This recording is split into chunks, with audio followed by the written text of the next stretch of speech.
માટે સંતો કે ભગવાનનો થોડોક ડર રાખી અને ન્યાયથી નીતિથી પ્રમાણિકપણે આપણે કામ કરવું અને ન્યાય નીતિથી મેળવેલું ધન છે ને એ જ આપણને સુખરૂપ થાય. બાકી અનીતિથી કે ખોટા કામ ધંધા કરીને રૂપિયા મેળવ્યા હોય એ રૂપિયા ક્યારે આપણને કે પરિવારને સુખી કરી શકતા નથી. માટે નીતિ અને ધર્મ આ બે બાબત મુખ્ય રાખી વ્યસન ફેશનનો ત્યાગ કરી અને તમે કામ ધંધો કરજો. આવી રીતે સંતોએ એ લક્ષ્મીચંદ શેઠને ઉપદેશ આપ્યો. એટલે શેઠ પોતાનું અહોભાગ્ય સમજી અને વાણમાં બેસીને વિદેશ જવા માટે રવાના થયા. અને ધીરે ધીરે કરતા વહાણ છે એ દરિયાઈ માર્ગે આફ્રિકા બાજુ ચાલવા માંડ્યું. અને એ વખતે તો આવા મશીનવાળા સ્ટીમરો નહોતા. પવનના આધારે હાલ્યા જાય તો મહિનાઓ સુધી હાલ્યા જાય. એમાં અચાનક અધવચ્ચે પહોંચ્યા અને દરિયામાં જોરદાર વાવાઝોડું આવ્યો, સુનામી જેવું. એટલે એના જે ખાલસીઓ હતા એને જેટલો થઈ શકે એટલો પ્રયત્ન કર્યો એ વાણને બચાવવાનો, પણ પછી એ લોકોને થઈ ગયું કે હવે અમે બચાવી શકશું નહીં. એટલે એમણે બધા જે પેસેન્જર હતા બેઠા હતા એને કીધું કે ભાઈઓ, અમારાથી જેટલું થઈ શકતું હતું એટલી અમે કોશિશ કરી, પણ વહાણ હવે સામે પાર પહોંચશે કે નહીં પહોંચે એ અમારા હાથમાં નથી. માટે સૌ હવે પોતપોતાના ઈષ્ટદેવને સંભાળો. જો ભગવાન બચાવે તો જ આપણે બચી શકીએ એમ છીએ, બાકી અમારા હાથની બાજી હવે નથી. હવે આમ જ્યારે કહી દે મધદરિયે વાણનો નાવિક, ત્યારે શું હાલત થાય? આ ગાડી હોય તો હજી કોકને પૂછા કરી, ભાઈ આવડે રહી હાંકતા? તો જરીક હાંકતો. ઓમાં તો હલાવતા આવડે ઈ જ હારી પડ્યા, તો હવે શું કરવાનું એમ. એટલે બધાને મૃત્યુ સામે દેખાવા માંડી હો. એ કે હવે મોત આવ્યું. અને બધાએ જ્યારે મોત નજીક આવે, દુઃખમાં તો ભગવાન કેવા સાંભળે તમને ખબર હે ને. ભૂકંપ તમને માંડવી સુધી નતો અનુભવાયો ને, એમ ગોધરામાં ઝાટકો આવ્યો તો આમ બરાબર જેવો આવ્યો તો, આમ ભુજ ભચાઉમાં આવ્યો તો એવો જ કે થોડોક ઓછો હતો ને એમ. એ બરાબરનો ઝાટકો ખાધો ને એમાં જે રામ રામ રામ રામ સ્વામિનારાયણ સ્વામિનારાયણ અહીંયા નાભીમાંથી ઠેઠ નાદ નીકળ્યો. હા, દીદી કાંઈ ન સાંભળે ભગવાન સિવાય. ઘરવાળી આડી ના આવ્યો એ ભૂલાઈ જાય, છોરા છૈયા ખેતર બેંકમાં કેટલું બેલેન્સ એના આંકડા ભૂલાઈ જાય. ખાલી એક ભગવાન યાદ રહે, કોઈ યાદ ન રહે. સામે મોત દેખાય ત્યારે.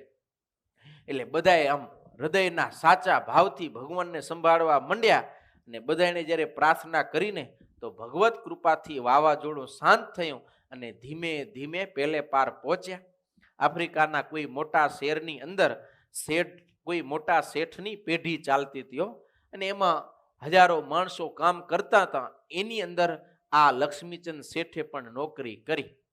અને પોતે સંતોએ જે પ્રમાણે નીતિ, ધર્મ, પ્રામાણિકતા, ઈમાનદારીથી પોતાનું જાણીને કામ કરવાની સલાહ આપી હતી, એ સંતના વચન પર વિશ્વાસ રાખી સંતે જે પ્રમાણે કહ્યું એ પ્રમાણે ધંધો કરવા લાગ્યા. એ જેટલા સાથીદારો હતા ને બધાની સાથે સંપ રાખી કોઈ પણ વસ્તુનો બગાડ કર્યા વિના, મારું જ છે બગડવું ન જોઈએ, સુધરવું જોઈએ, સારું થવું જોઈએ એમ બહુ સંભાળ રાખીને ચીવટપૂર્વક કામ કરવા માંડ્યા. ને થોડાક સમયમાં તો શેઠ અને એ કંપનીમાં કામ કરતા નાના મોટા બધાએ માણસોનો વિશ્વાસ જીતી લીધો. બધા એના ઉપર ખૂબ રાજી થઈ ગયા. હા, અને આવી રીતે જે હંમેશા સંભાળ રાખીને ખંતથી કામ કરે એ માણસોને આ દુનિયાની અંદર માન મોટાઈ આશા રાખ્યા વગર પણ અવશ્ય મળે ને મળે. એની યોગ્યતા જ એવી છે. જે વ્યક્તિ ન્યાય નીતિ ને ધર્મપૂર્વક ધંધો કરતો હોય તો એને એની યોગ્યતા પ્રમાણે દુનિયા માન સન્માન આપે ને આપે. ભલે બેદી મોડું થાય પણ એને આપે. એટલે બહુ આનું માન મોટાઈ ને કીર્તિ વધ્યો. અને થોડાક વર્ષોમાં જ એ લક્ષ્મીચંદ શેઠ એ આખી પેઢીના મુખ્ય મુનિમ, મહેતાજી કહે ને મુખ્ય મુનિમના પદ ઉપર આવી ગયા. અને એટલું મોટું એને પદ મળ્યું કે પછી તો શેઠ નિશ્ચિંત થઈ ગયા કે લક્ષ્મીચંદ છે ને આપણે કાંઈ વાંધો નહીં. ઓલો મોઈન શેઠ હતો એ બધું એને હોપી દીધું કે હવે તું જ સંભાળ, માણસોને તારે કામમાં નિયુક્ત કરવાના, પગાર પાણી આવક જાવક બધું તું સંભાળ, હવે હું તારા ભરોસે એમ. અને શેઠને કાંઈ કરવું હોય નવું ચાલુ, કાંઈ બંધ કરવું હોય બીજું ત્રીજું બધું લક્ષ્મીચંદ શેઠને પૂછા કરીને કરે. એટલે આખી મોટી કંપની હતી, આખી લક્ષ્મીચંદ શેઠ એકલા હલાવે. અને આવી રીતે બહુ મોટું પદ મળ્યું. એટલે એના મનની અંદર સતત એવો ભાવ રહે કે મારી કોઈ ઓકાત નથી, મારી કોઈ યોગ્યતા ઓકાત નથી કે હું આ પદ સુધી પહોંચું, પણ આ સંતના આશીર્વાદનું ફળ મને મળ્યો. શું માને છે? સંતની કૃપા અને સંતના આશીર્વાદથી જ આ થયું, બાકી મારી મહેનત કે મારા પ્રારબ્ધથી આ થયું નથી, એમ માને. ને આપણે તો થોડીક સફળતા મળી જાય ને 2, 5, 25 કમાઈ લઈએ તો પછી તો સાધુ ખપે નહીં, હમુરા. મંદિર ન ખપે, સત્સંગ ન ખપે, કાંઈ ન ખપે. કોઈ પૂછે કેમ કમાણા? બાપુ મહેનત કરીને કમાણો. હા, આશીર્વાદથી થોડો, તો આશીર્વાદ તો સ્વામી બધાને દે. ક્યાં બધા લાખોપતિ થઈ ગયા? મેં મહેનત કરી એટલે મારે ત્યાં થયા. તો તેરે સાધુ ભૂલાઈ જાય. પણ એ વાસ્તવિકતા નથી. ભગવાન અને સંતની કૃપાથી આજે આપણી પાસે જે કાંઈ છે એ એની કૃપાએ કરીને છે. ને એ સાચું છે. ગઈકાલે પણ થોડુંક આપણે યાદ કર્યું હતું કે આપણી 2-3 પેઢી પહેલાના ઇતિહાસને આપણે જોઈ, આપણા બાપ દાદાઓને દિવસમાં એક વખત ખાવાના ફાંફા પડતા હતા.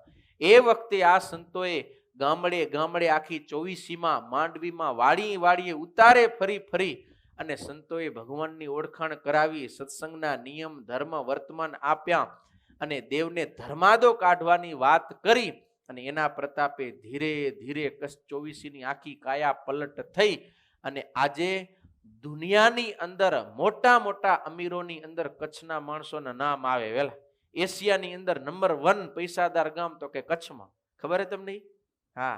અને કેટલા વર્ષો સુધી કચ્છમાં છે. બળદિયા, માધાપર, વાલાસર, સામત્રા ફર્યા જ કરે, પણ કચ્છથી બારે ના જાય. રૂપિયા અહીંયા પેલા સ્વામિનારાયણ સંપ્રદાયમાં કચ્છ એટલે હાવ હુકો ભટ્ટ, કોઈ આવે નહીં, આવવા તૈયાર નહોતું. અને હવે એકે મંદિર, એકે ગુરુકુલ, એકે સંસ્થા એવી ન હોય કે જ્યાં કચ્છના હરિભક્તોનો ફાળો ન હોય. બધી જગ્યાએ હોય. તો આટલી રીતે આપણે બધી સાનુકૂળતાથી સુખિયા થયા એ સંત અને ભગવાનની કૃપાને આશીર્વાદ છે. અને જ્યાં સુધી આપણે એવા રહેશું કે એની કૃપાને આશીર્વાદ બની રહેશે ત્યાં સુધી આપણે આવા સુખિયા રહેશું. જેથી ઉદ્ધત થયા, એને ઉપરવટ ગયા, સંતોને ભગવાનને ભૂલ્યા, તેથી આપણો જે મૂળ પ્રારબ્ધ હતું ને એ જ આપણે ભોગવવાનું છે. એમ આપણા સંતો ચેતવે છે, પણ જે ચેતી જાશું ત્યાં સુધી વાંધો નથી.